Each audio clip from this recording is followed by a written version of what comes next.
سلام به همه آنهایی که مرا تماشا میکنند. سلام به مهاجران مهنتی.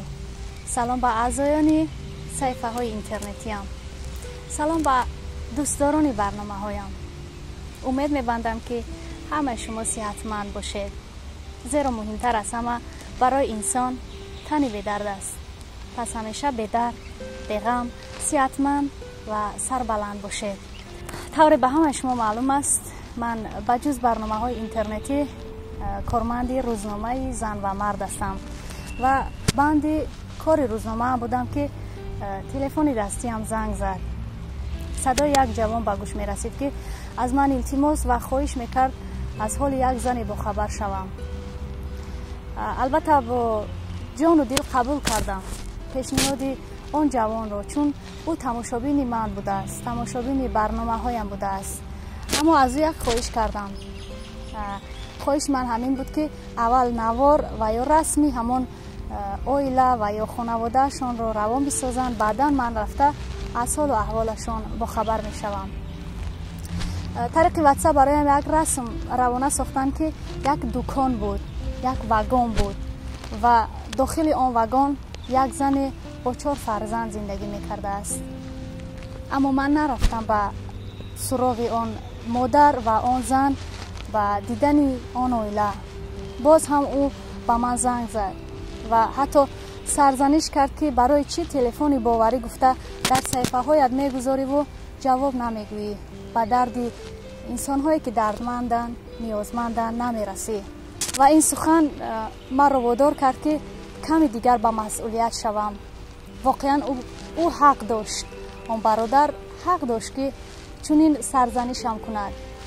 خلاصه سراغه رو پیدا کردم و طریق یک تاکسی 3333 کفته همراه کارمندان تکنیکی و اهل زحمت برنامه خیال سبز رفتیم به سراغ آن مادر عزیز و مهربان که در یک واگن، در یک کلبه‌یک عادی و تنگ و گرم همراه فرزندانش زندگی میکند.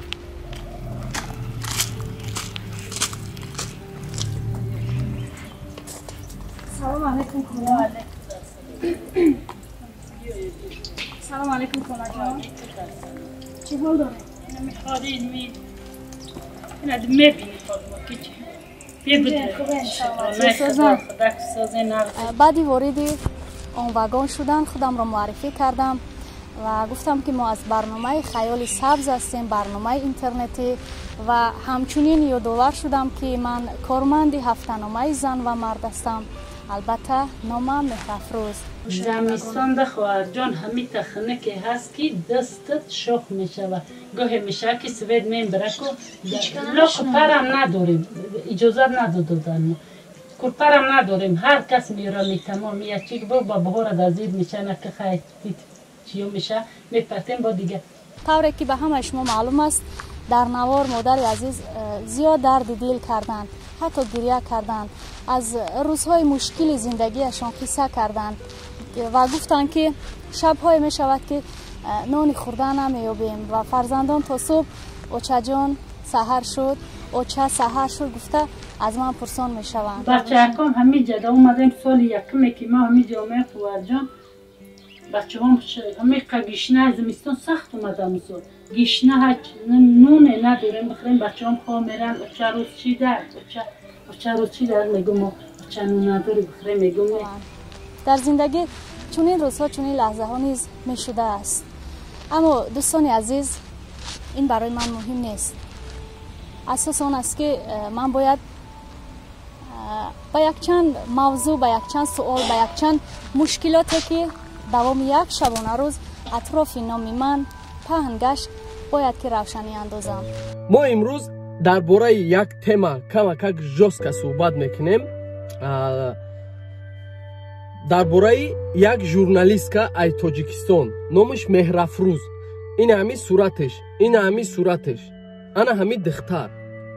این دختر ژورنالیستка و این دختر در تو ماشینیца در تو پولی مردم حق مردم میخره و خونی خلق جفیدگی من اصلا خصلتی با کسی حسابات سپاریدن رو ندارم و دوست نمیدارم که درباره کارم، درباره زندگیم، درباره حیات شخصیم حسابات بسپارم. چون من چی میخورم، چی میپوشم، چگونه زندگی دارم، این حیات من است، این کاری من است.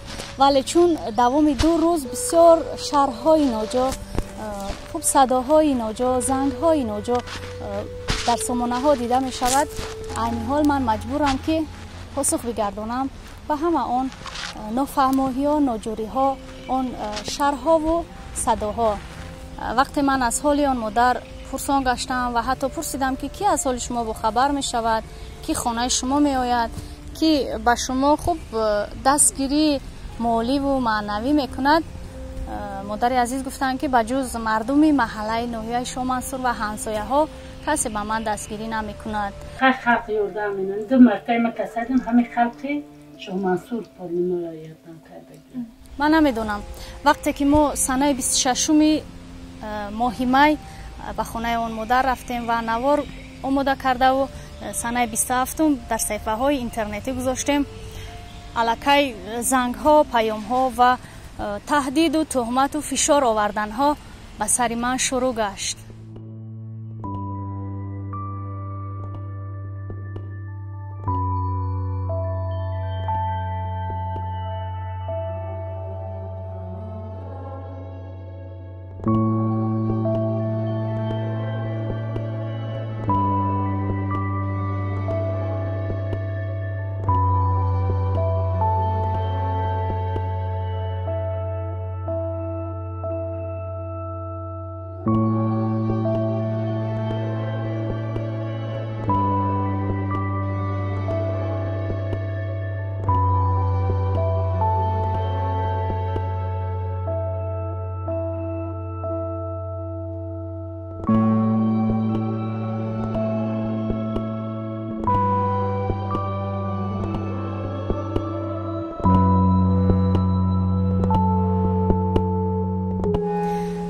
تو مشینت سایی، تو یک زنی به آبرویی، تو یک زنی شیطانی، تو یک بی‌حیایی، تو یک حرام خوری، حق دیگر نفر و فرزند تو میخورد، زهر تنش میشود. مور تو بیناموس، مور از شوهر تو و به همین مانند بسیار سخنان دغل به تلفن وارد میشد و حتی زنگ های تلفنی نیز زیاد شدن که راستی من نمیدونم اونها کیان. سلام علیکم. اسمس اومده من نشناختم. اون تا برای اون کارتا گفتم من کو مختم کو. اوکی. شما بچه‌ها به عقل باشین که رفتار نکنین. من شما را نشناسم، شما مرا نشناسین. اینجا یکم پرابلم است، زبنی نباشه، یکم پرابلم است، سریوزی نباشه. من نمیفهم چی باید قای هست مرا زنگ زدین. ما آدمی اولادارم، آدم فرزندارم. 24 ساعت علیه تلفن هستم که مرا کسی زنگ زنه من الا بگم. اپای من رفوزی که وقتی نمیشناسم یکم بود خفیف گاز زده استم. خیلی نیست که بشناسین، شاید شناسایی نیست. اساساً که ما باید انسان باشیم، رنگ انسان رفتار کنیم. ما تا گپ صد پلیس فهمیدم، ما پلیس مرا مسئله تعدیل کردم، نه حق نداره کسی هست ما در اس ام اس روی کنه. همه اس ام اسش هم اوج اوده در روی کردم.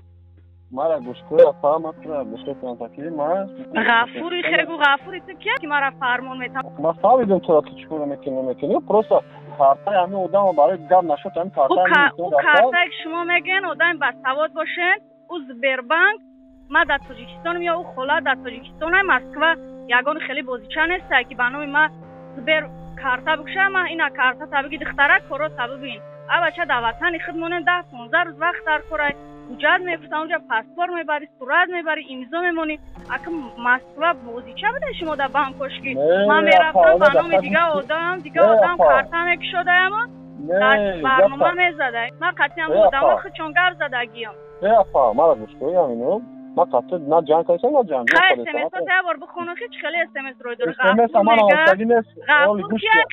ما تو گفتم تاکی همین خلا زبور زفه تشید گفت فهمیدی برای چی من رفتم برنامه کردم گفت من 1000 اجا مراجعه کردم هیچ خبر دادم نرسید من ویدیو دارم من پروست ما ژورنالیستم پروست ما یگان چیزا نمیبرم میگم من مکتوب کردم نوحیه‌مون دستگیری نکردم مکتوبم خواه موندن برای چی جا نگفت که مرا پول دادگیان راست یگان گپ است اینجا من پس میشم تمام دیگه گپ مورد 2 نفر از فدراسیای روسیه و 4 نفر دیگر از جمهوری خودمان یعنی تاجیکستان به من زنگ زده تهدید کردند. به وقت و به وقت زنگ زده تهدید کردند، تهمت زدن، فشار آوردن.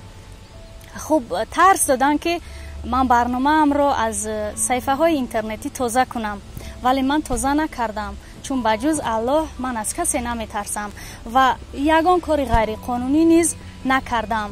اما نمیدونم که آنها کی بودن. بعدا فهمیدم که پیش از برنامه ما، یعنی که در خب ماه شریف رمضان رفته طریق تلفن اون مادر عزیز رو نوار برداری کردند و در صفحه های اجتماعی گذاشته کارت رو موندن و چند مدت در اون کارت مردم مبلغ گذرانده است و اون مبلغ هنوز تا برنامه ما ثبت شدن به دست اون مادر، اون خاله مهربان نرسیده بود. وقتی ما نوار رو سنه 27 خب بیگانی یعنی شبانه من در صفحه اینستاگرام هم گذاشتم، یک لحظه نوار رو مشکلی سر شد، مشکلی شروع گشت.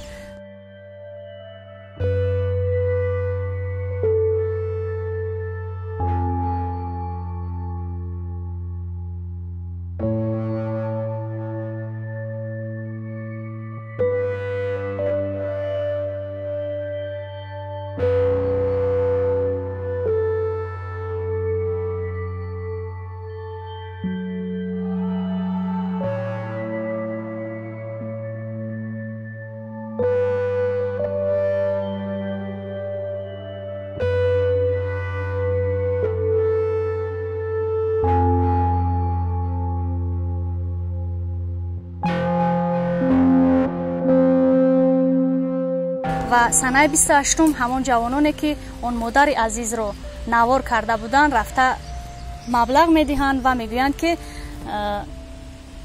بیایید بهترش از زبان خود مادر عزیز بشنویم. وقتا نمیشناسم، نمیدونم قدی خودت حقی گردنی هم ندارم. همسایتت تو برای پدر مادر خطا نگاه که همسایتت ما اومدم، ما در پرابلم اشته، ما باید قدشون گفت کنم. خیلی چیوی را گفته که کارتا تمخمه که همه آدم خودش بعد روز 26 روز 24 بگه اید پول گرفت.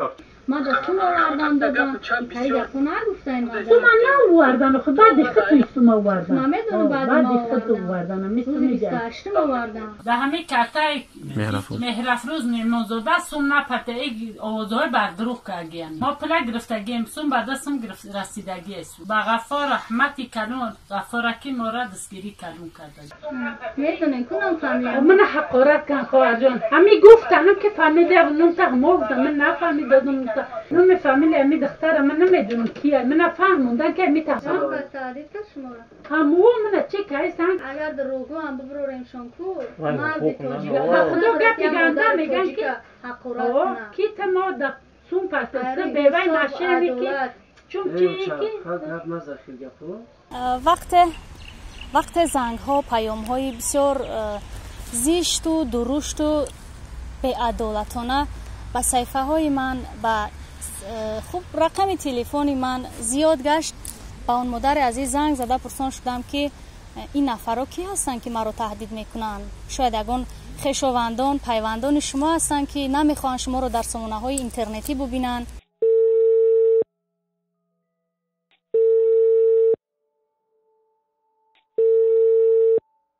الو.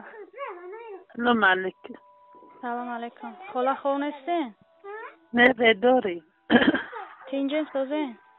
شگرانه دختک دوزه نوزه نشکی. ما مهرافروزم. کی؟ مهرافروز. ها. شما چی ویدیو کردگین خاله جان؟ ما نکردیم، نه کسی کردگیه. نه شما چی سخن گفتگین اونجا؟ ما یگان کاری ناجا کرده باشم در حق شما، یگان گندگیم رسیده باشه شما ده. من شما را در نمیشناسم کیین چیین.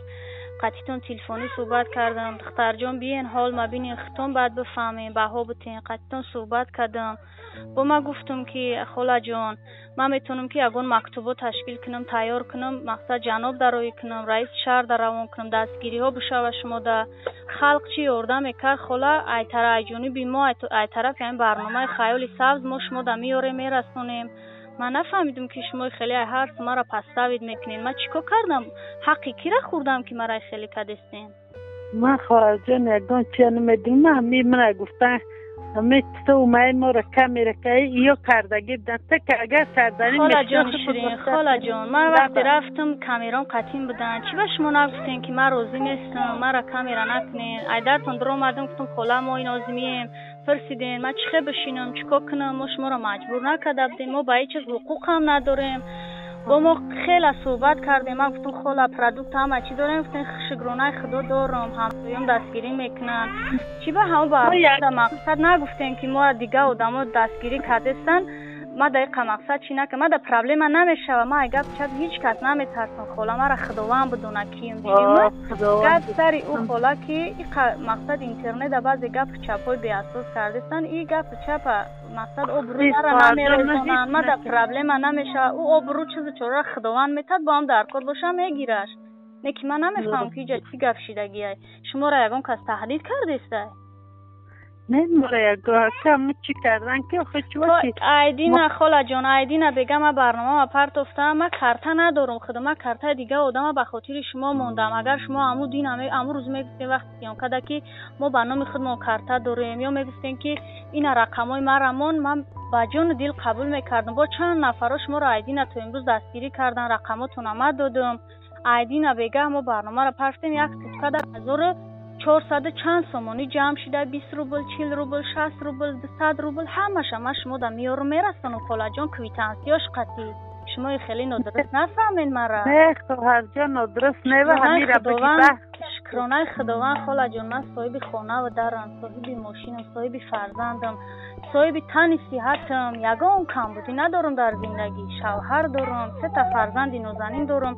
من روزم با همون 20 روبل 10 روبل مهاجرا که بیچاره چون در کرانتینن یا خیلیش نانی خوردن ندارن مرا زنگ میزنن اپجان یگان ویدیو که ما را دستگیری کنن. روزی ما با هموارم اون فکر میکنه شما؟ نه خواهر جان بخشش که من یگان چی کردم اینا بگو من همین طریقه دوره پستاوی کرده سخت منم همو با خدا قسم خاله جان در نامتون صدقه شما ممکنه اوچای ما در سین سالتون مقصد زیادتر باشه و رنگ مادر ما احترام میکنم. زنکای را که رنج دارن درد دارن چه نی شرایط امکانیتم 100 دارم 200 دارم 400 دارم 500 دارم میرسونم سهم عینامی خودم. بعد خلق که چی یاردم کرد یاردم خلقم ودا میرسونم. او چیزی خلق من نمیتونم گرفته. این کارو هر یک کدومش در دنیا سوال جواب نداشته باشن در پیش پروردگار سوال جواب دارن. حق یک کس همه چی میارم فرزندی من میخره. این در هیچ راست نمیه. آدمی با ناموس با عقل با معنی ده این چیزا عموما راست نمیان. در فکرش هم نمیه این چیزا. من نمیفهم که چی باید خیلی مرا در یه روز گرفتن پستاوید کردن این ویدیوها کردن. من خاله جان 15 سال میشه ژورنالیست کار میکنم. زن و مرد سرمحررشم مرا این آدما میشناسن این حرمت عزت میکنن این ویدیو میکنم. من در یگان ویدیوش پرابلم نمیشه. من نمیدونم چی با ویدیوی شما را مدینه بگه پرتفتم. امروز ما در تهمت و تهدید و فشار و SMS زنگای نوجا اومده است. خیلی خواهر جان همین را بگی نوتشم منم رنگ خیلی من برنامه ما گرفتن نمیتونم. من برنامه گرفتن نمیتونم که کارتا را محکم میکنم. پگاه انشالله پگاه یا روز دوشنبه چند سمه که گذشته میارم در دستان میتونم. شما یک دعا کنین در حق ما تمام دعا کنین. فقط مقصد که نادرست نفهمین مرا خیلی گپا و چیزای نوجا نگین خاله جان. خواهر جان بخشش زیاد یگان چی پیشی بیای ما شخصا منیم خیلی که خطا کردن میخوای ما را مکم میخوای بفهم ده من یه آدمی که چی دیدی. ما با شاید زنده این اونا کامیرچیان قطیم بودن با گفتم که خاله جان شما راضیین که ما یک مکتوب کنم سرور دولت مونده رئیس شهر دوشنبه ده ویدیو ما روان کنم. گفتم یک خدای است که همه چیزا سبب میشن شما در یگان پارچه زمین جدا میکنن یگان خونه میکنن. همه خیلی گفتم خاله خیلی که منم اینجا جایی که نمیفهمم که چی با اینجا خیلی پرابلم شدسته. آخه مرا نه این خیلی که خودم میفهمم خیلی محکمش که نستا کیشن من همه خیلی هسته خواهد جان تمام خیلی 100% همون چیزی که رسی تو همین روزه میبرم میرسونم در دستان. نه که هر کسی که شما را تهدید میکنه، شما را مجبور میکنه که بیا ویدیوتون کنیم، بیا خیلی کنیم، شما یک مقصد شهروندی تاجیکستان حقوق خودتون ندارین. مقصد ما رفتم پیش شما، اگر شما که نمیخواستین ما را حق داشتین که بگین نه کامیرا نه کمارا، ما در کار نیست همی چیز، شما حقوق دارین با این چیز، ما مجبور هیچ کس مجبوری سیونکا نمیکنیم، هیچ کس مجبوری ما در یوتیوب نمیپرتیم. برای همین خاله جان چیزی میشوه خیلی ما آدمی میشناسم، آدمو با ابرویم حرمت میکنن، خیلی ما را پستوید نکنین. خالی خوش خواهر جان علی بیا صحبت ننیم همه خیلی کتا چی که میبینی بعد بگم همه چی میبینی. خب خاله جان خدا نگهبانتون باشه، زیق نشوین. چیزی که در کارتای ما آمده ما شما در میارو میرسونم، چکش خطی همشه اثبات میکنم که ما حق هیچ کس نخوردم و نمیخورم. مثل فرزند خواهر جان بخشش زیاد یگان چی نیست که یگان تری نیست. من خود فهمیده ایسا میدونی ها؟ تمام خاله جان 100% زنده باشین، زیق نشوین. مایل خوب شما را زنده باشه، خداوندا نگهبان تو باشه. رحمت خاله جان. مایل شب خوش، سلامت باشه. مایل خوب. و اون مبلغ رو البته با همه قاعده و قانون، یعنی که با تمام کریتانس، تمام مبلغی که از جانب خلق وارد شده است برده به خاله مهربان بسپاریم.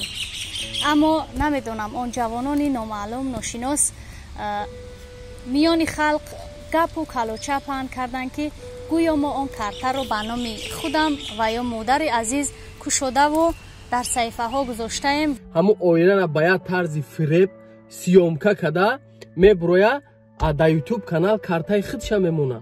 اگر که آنها کمی سواد می داشتن، کمی فهمیش می داشتن، کمی با مدنیت می بودن، نسبت من یک زنی تاجیک، یک مادر تاجیک، یک خواهر تاجیک، یک زنی مسلمان چونی رفتار نمی کردن.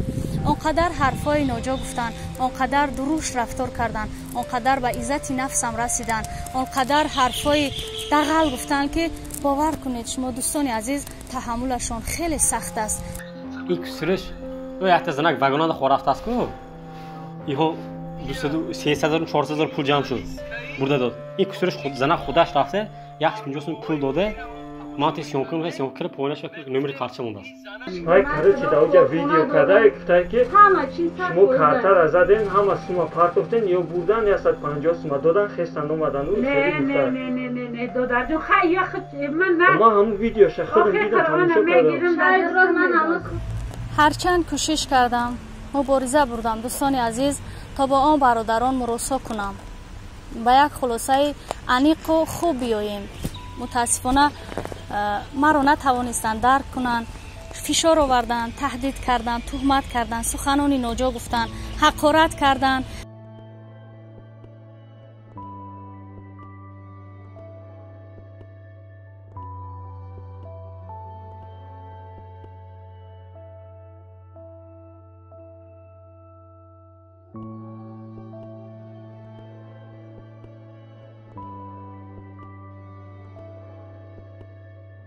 و بدبختانه بعد اون که یک شبانه روز مرا بسیار به یک حالت تنگ آورده رساندن، به یک حالت بد آورده رساندن، بسیار به حالت عصبانیت آورده رساندند و من یک جمله ناجا گفتم، جمله به قول دروش گفتم، همان جمله را گرفتن نوار کردند و در همه صحیفه ها گذاشتند.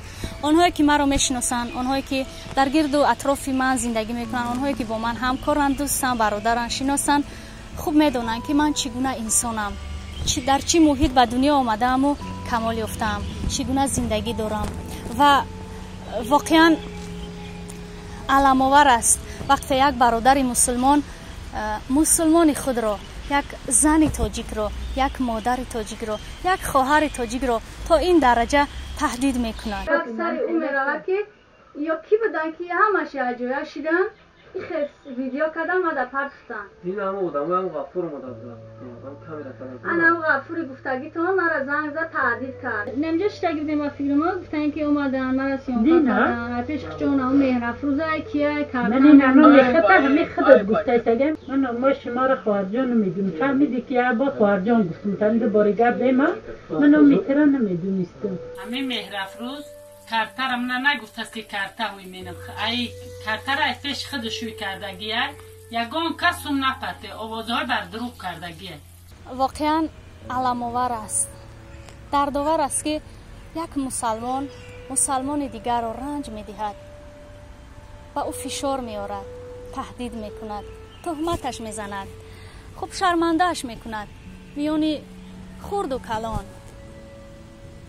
علام‌آور است که یک مرد تاجیک زن تاجیک را میشکند با سخن ناجا، با تهمت، با غیبت، با حرفی سرد و درشت. بسیار دردناک است یک برادر مومن، یک خواهر مومن را تا این درجه به آبرو میکند. برادران عزیز، شب دراز من بالای جای نماز گذاشتم و گریه کردم. آنقدر گریه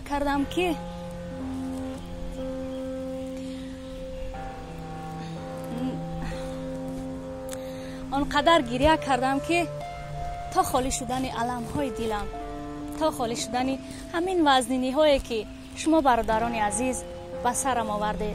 اما نمیخواهم که شما، مادران شما، خواهران شما، بانوان خانواده شما اشک به چشم داشته باشند، گریه کنند، درد بینند، رنج بینند. من هیچگاه شکست یک زن تاجیک، یک دادر تاجیک، برادر تاجیک، مادر تاجیک را نمیخواهم. من هیچگاه نمیخواهم که یک زن تاجیک میان دوست و دشمن، میان خرد و کلان به آبرو شود. من این بدبختی را به هیچ دشمنم نمیخواهم.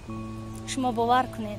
اما اون برادرانی که دوام یک شبانه روز و من اینقدر فشار آوردن، تهمت زدن، به آبرویم کردن، شرمنده هم کردن، هزار رحمت میگویم. زنده باشید. و همچنین تشکر میگویم به آن نفرانی که بدون فکت و دلیل، بدون خوب دانستن آن که من کی هستم، چگونه روزگار دارم و چه خصلت ها دارم، در حقم اینقدر سخنان ناجا نویساندن. پایان هر نوار و رسم هایم زیاده از 200 تا 400 شرح بود که همه آنها رو من مطالعه کردم. همگی حقارت بود. در پدرت نعلت، مردن تو زن بهتر، حیفی همون نام زن، حیفی همون فرزندان نازنینت، تو حرام خور، تو مشینیتسه. آیا دوستان عزیز، برادران مومن و مسلمان من، هم وطنان، هم زبانان، همین رفتار شما از روی انصاف بود؟ از روی عدالت بود؟ آیا شما درباره من یگان فکر دارد که حق کسی را خورده باشم؟ آیا شما یگان فکر دارد که من همون مبلغی که بر همون کارت گذاشته شده است و یا گذرانیده شده است گرفته خورده باشم؟ همون مبلغ هنوز به دست ما نرسیده است و آن را ما نیز حق نداریم بگیریم. چون کارچونی صورت گرفت، البته که ما همراه با کارمندان مقامات داخلدار مبلغ کارت را میگیریم و به آن مادر عزیز که با وجود آن که هنگامی به خانه‌اش رفتن ما را گرم استقبال نمود و بعداً در نوار شاید به او فشار آوردن، شاید تهمتش کردن، شاید تهدیدش کردن، نمیدونم. بدون فکر نمیخواهم که چیزی گفته باشم، اما میدونم که بعضی سخن‌های ناجا گفتن ما برده میرسونیم.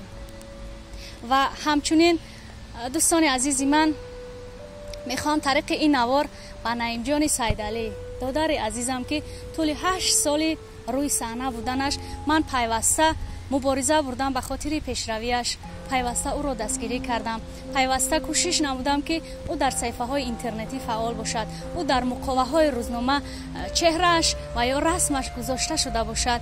همیشه کوشش کردم که نعیم جان از طریق رادیو و تلویزیون همیشه برآمدهای خوب کرده باشد و این نوار را در صفحهش گذاشت. من رحمت میگویم و همین را گفتنیم که بر سر فرزند آدم هرچی آید بگذرد. همه این روزها میگذرن. از این هم سختی ها را در زندگی، در فعالیت ایجادیم، در برنامه سازی، در صفحه های اینترنتی دیدم و از سر گذرانیدم. گفتنیم که هر بدیه که دیدم از نیکی ها، خوبی ها و دستگیری های خودم دیدم. از رحمت به دقتتون و بار دیگر تشکر به همه اون نفرانی که این نوار را در صفحه هایشان گذاشتن. روزهای نزدیک باز ما دیگر فکت و دلیل ها را برای شما طریق کارمندان مقامات چون این مشکلی بسیار جدی رفته ایستاده است با شما پیشکش خواهیم کرد.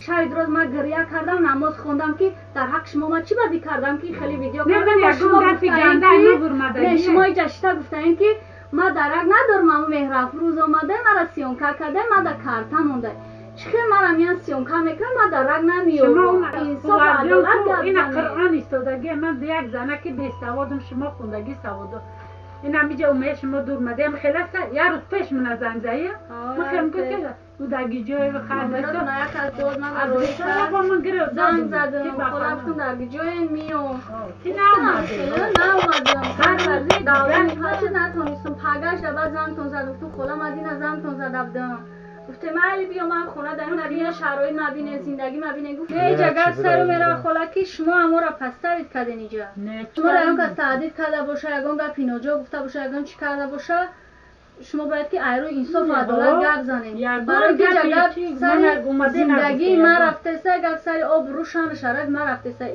نخواد که آدم هم خیلی کنیم خیلی مالی گفتی ویدیو کردی این تام فروشش چیه فروش چی چه خیلی گپانو میگه و کیان و خواهر ندارن مادر ندارن تام فروش میدونین کی را میگه ما یا زن اویلاداری تاری گپا گفته میدونه این گپ یا چند قمت پرابلم شده زندگیم ده اگر ایون میگفتن شما یگون چی نمیگفتین قمت همه ما را زن من گفتگی شما دارم همه ما را زن میگه که چقدر رفتی را ویدیو کردی میگه زنه گفتی سر که اومدن اتش چی ویدیو کردی من حقارت کن خواهر جان همی گفتم که فهمیده نون تا ما گفتم من نفهمیدم نون میفهمیده همی دختر من نمیدونم کیه من نفهموندن که همی تحصیل بس تعدید که شما را همون من چه که سن اگر در روگو هم ببروریم شانکور خدا گپی گنده میگن که حقارت کنم کی تماده سون پس بیوی نشه که